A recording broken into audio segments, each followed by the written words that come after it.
43rd Olubadan of Ibadan, His Imperial Ọba Akinloye Owolabi Olakuleyin Ige Olakuleyin the first. Ẹ bá wọ́n lu microphone. Ẹ bá wọ́n nílùú microphone. Ọ̀yọ̀yọ̀yọ̀. Ige Olakuleyin the first.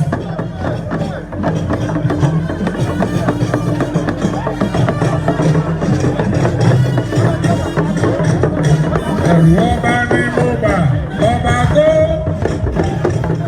Ẹ ṣeun, ẹ ṣeun.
Owólabí Ìyàndá Ọlákùlẹ́yìn. Ìbàdàn Ìbàdàn Ògùn Ògbó Àrí ọmọ Ìbàdàn ìṣẹ̀rú ẹ̀mí kọ̀ọ̀kan Ògùn Ògbó Àrí Ìbàdàn Ìbàdàn Ìbàdàn Ògùn Ògbó Àrí ọmọ Ìbàdàn ìṣẹ̀rú ẹ̀mí kọ̀ọ̀kan Ògùn Ògbó Àrí Ìbàdàn Ìbàdàn Ìbàdàn Ògùn Ògbó Àrí ọmọ Ìbàdàn ìṣẹ̀rú ẹ̀mí.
àti ẹ̀ àti ẹ̀ àti dé.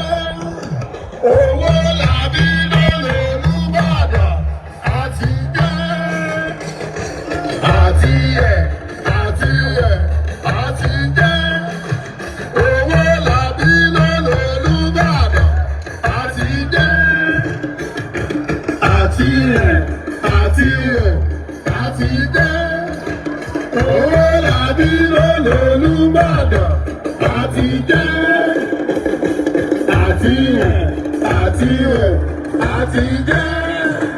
Owó làbí lọ́lẹ̀ Olúbàdàn àti dé. Àti ẹ̀ àti ẹ̀ àti dé. Owó làbí lọ́lẹ̀ Olúbàdàn àti dé. Àti ẹ̀ àti ẹ̀ àti dé. Owó làbí lọ́lẹ̀ Olúbàdàn àti dé. Àti ẹ̀ àti ẹ̀ àti dé. Owó làbí ẹ̀dá ọ̀gọ́rọ̀ mi. Ẹ̀dá ọ̀la òpin.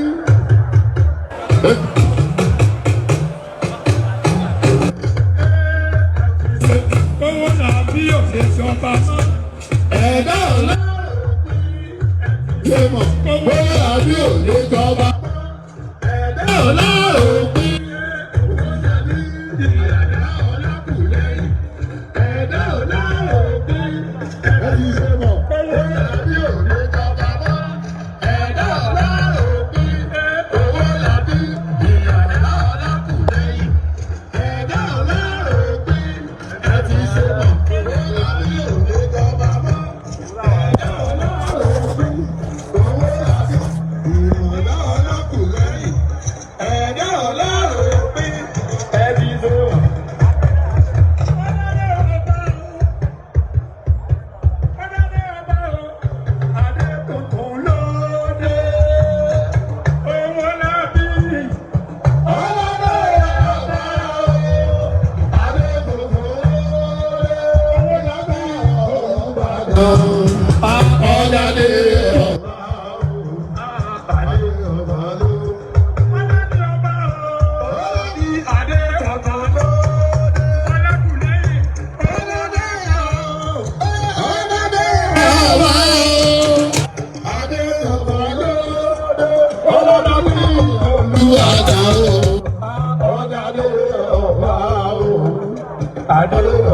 Owó làbí Olúbàdàn. Ọ̀dàdé ọ̀wá o, adé ọ̀wá lóde. Ọlákùlẹ́yìn mi o.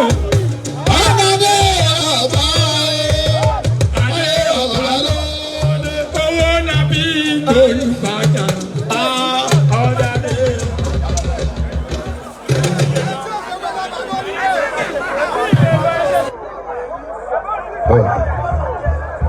Ẹ̀yin onídùú ẹṣẹ́ wo ẹ̀wọ̀n mọ̀ lọ.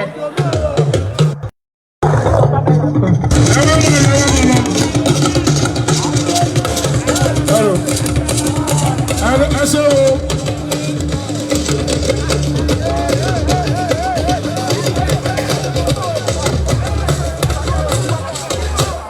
Ẹṣẹ́ wo ẹ̀wọ̀n mọ̀ lọ.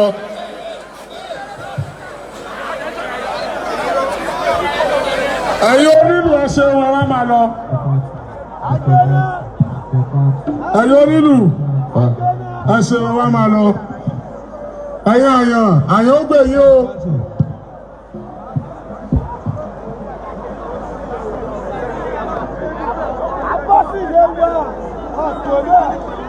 Orí stéèjì ti kújú o.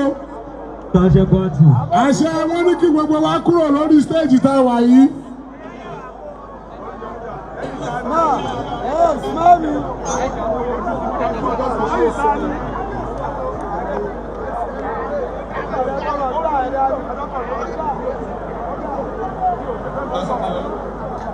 Ẹ̀yin onílù ẹ ṣeun, ẹ dákun gbogbo àwọn tá a wà lórí stéèjì wọ́n láwọn tí ò bá sọ̀kalẹ̀ ọlọ́pàá fọ̀nà ìsàlẹ̀ hàn wọ́n, ẹ dákun ẹ jẹ́ á sọ̀ fúnra wa o.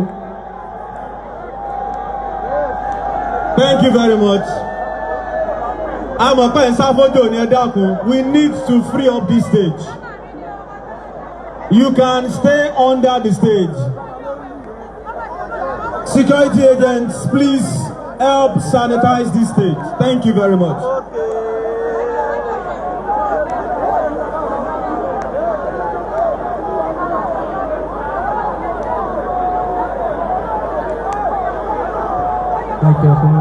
Ẹ jẹ́ kí a tẹ̀lé òfin torí pé gómìnà fẹ́ wọlé sí i gbogbo ibi tá a dúró sí yẹn ni gómìnà ó ti sọ̀rọ̀ ibẹ̀ ni Sultan of Sokoto ó ti sọ̀rọ̀ kò sí bí àwọn elétò òṣèré máa wò kẹ́ ẹ dúró ń bẹ̀ yẹn ẹ jọ̀ọ́ ẹ bá wa kúrò ń bẹ̀.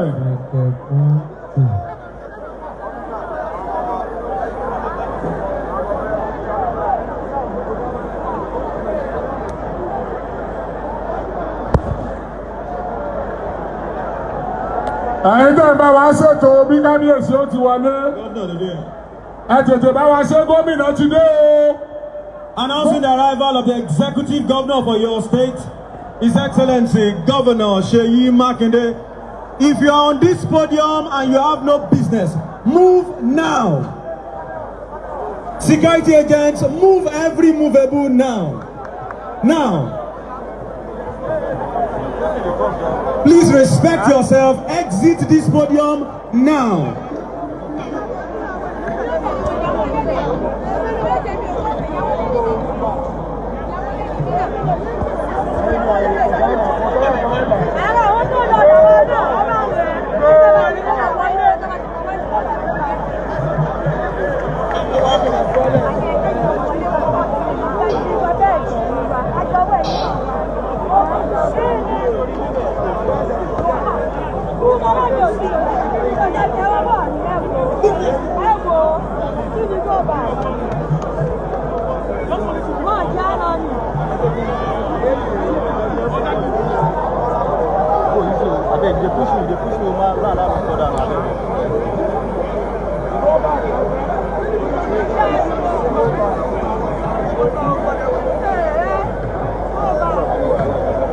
Announcing the arrival of the executive governor of your state, His Excellency Governor Seyi Makinde, in company of the executive governor of Ogun State, Prince Dapo Abiodun.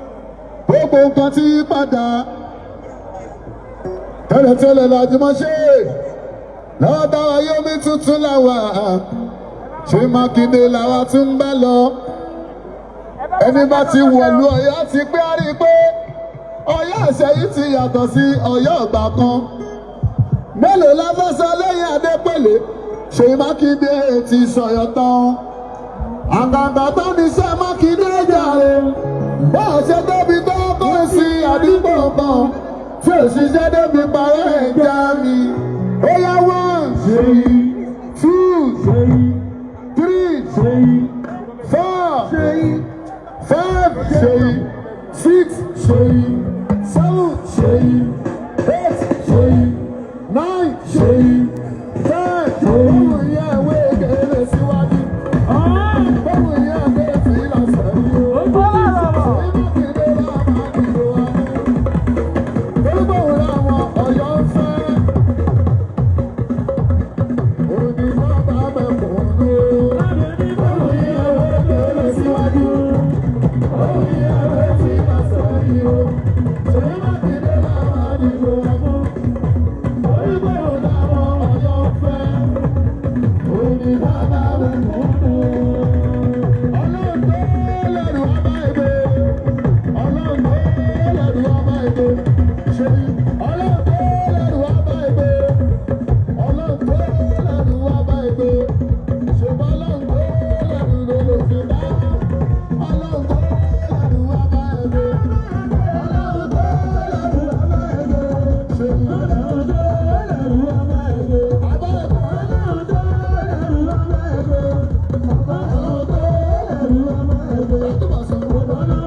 jọba lọ, Olúwa.